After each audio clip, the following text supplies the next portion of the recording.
What is up, everybody? Welcome back to Unplugged and Uncut, the new source for sports news and entertainment. You are live with your boy Unique, and today we're going to look at real quickly a proposed trade for the Charlotte Hornets and the San Antonio Spurs.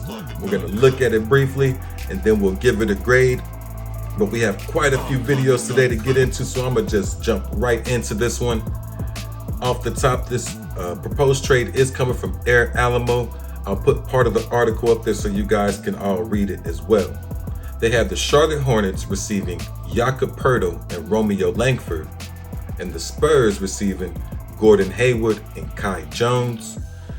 Also, the Spurs will receive draft compensation in the form of a future first-round pick, and looking to have those protections eased off of the 2023 draft pick they just received from the Atlanta Hawks. But it is a Hornet pick, so they would have to negotiate with the Hornets. So let's look at this trade and see how it affects both teams. For the Hornets, getting Jakob Poeltl and Romeo Langford, Hollinger's analysis says they increased their wins by 9. That is actually really good. And not knowing what's going to happen with Bridges could be key here. Picking up a solid player like Jakob Poeltl, who is a monster of a defender and a really good pick and roll player to pair with Ball and Scary Terry, that could have something there. Jakob Poeltl will hold down and anchor the defense, and then also be a nice pick and roll threat as well. Has a nice little touch around the basket with his jump hooks and finishing inside the paint. Just to fill in here, Romeo Langford, I really don't know what you're going to get with Romeo Langford. Honestly, he just hasn't had an opportunity to show what he has in the NBA. Now, some of that is due to injury, and some of that is just due to circumstances.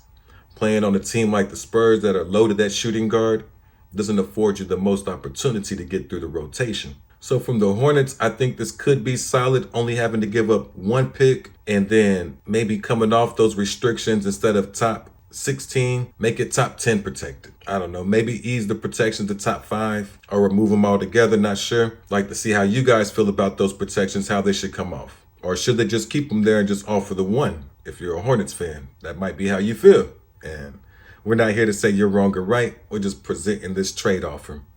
From the Spurs' point of view, Gordon Hayward's 2-year contract is kind of a hard pill to swallow. And that's why I would definitely recommend that you go after not just the first round pick, but like the article states, if I'm on the Spurs and I'm negotiating this, those protections have to come off. Gordon Hayward's contract for 2 years is just not worth the one pick.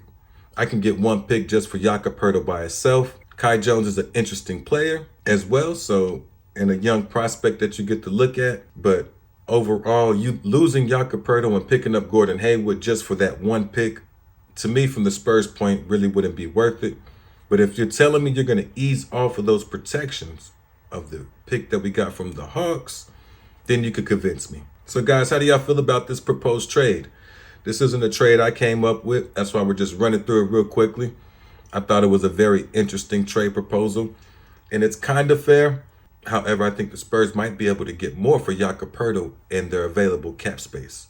You can use those two separately. You can move Jakob Poeltl for a first-round draft pick, and you can use your cap space to also acquire draft assets. So I would give this type of trade, if the Spurs are not able to get the 2023 protections eased on their side, more like a C minus. And I would give the Hornets a B. If they're able to pick up Jakob Poeltl for just one draft pick and Kai Jones and able to unload Gordon Hayward's contract, that's a win-win-win-win-win. Might have to give them an A+. And they got 9+ wins. So I can see it from the Hornets' perspective.